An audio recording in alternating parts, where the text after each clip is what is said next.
America's most powerful aircraft carrier is on the run. The USS Abraham Lincoln, a floating fortress, 1,000 kilometers from where it stood. Iran says their drones did that. Washington isn't saying a word. Not a confirmation, not a denial. Just silence. And a carrier that's no longer where it was.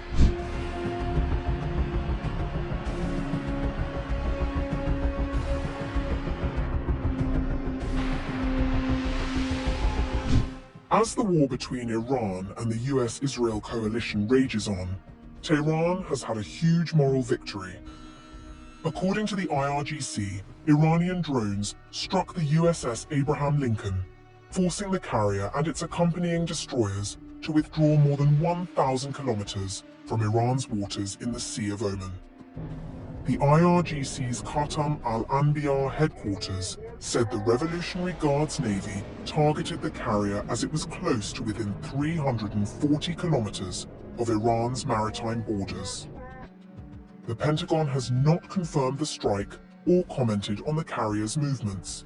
The aircraft carrier Abraham Lincoln, which had approached within 340 kilometers of Iran's maritime borders in the Sea of Oman for the purpose of managing the Strait of Hormuz, was targeted by IRGC Navy drones and has left the region moving over 1,000 kilometers away.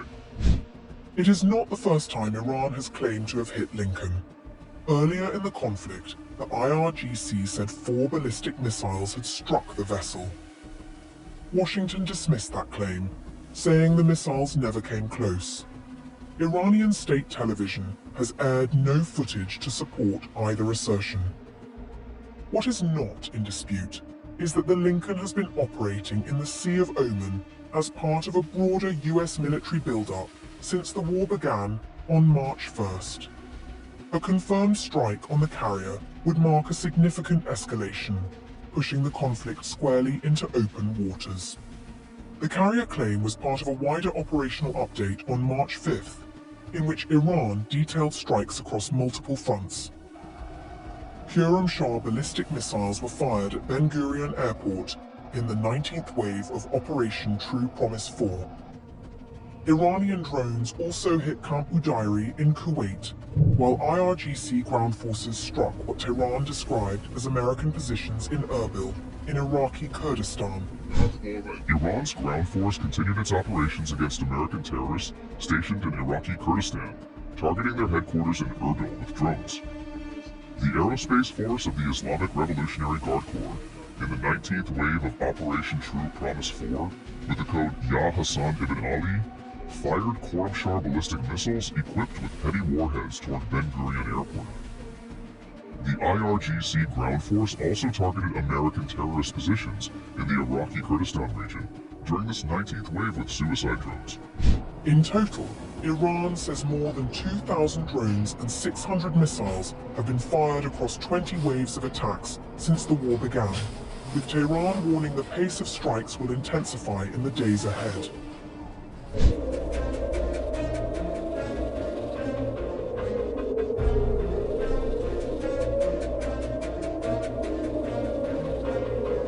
Israel is under attack again, and the strikes are getting deadlier by the day. Iran struck central Tel Aviv in the early hours of March 6th, launching its 21st wave of attacks under Operation True Promise 4, combining suicide drones with Khyber ballistic missiles fitted with cluster warheads.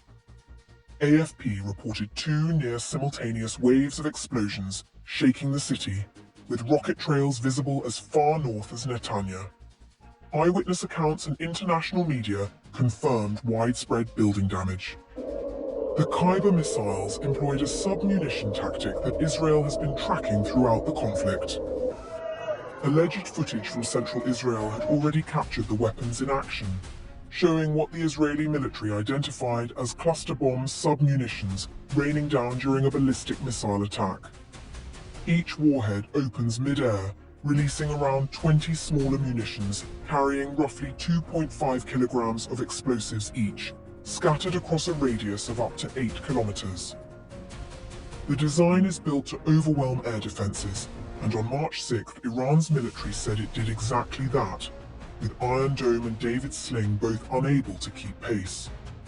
Iran's military said more than 2,000 drones and 600 missiles have been fired across 20 waves of attacks since the war began. Israel has been hitting back.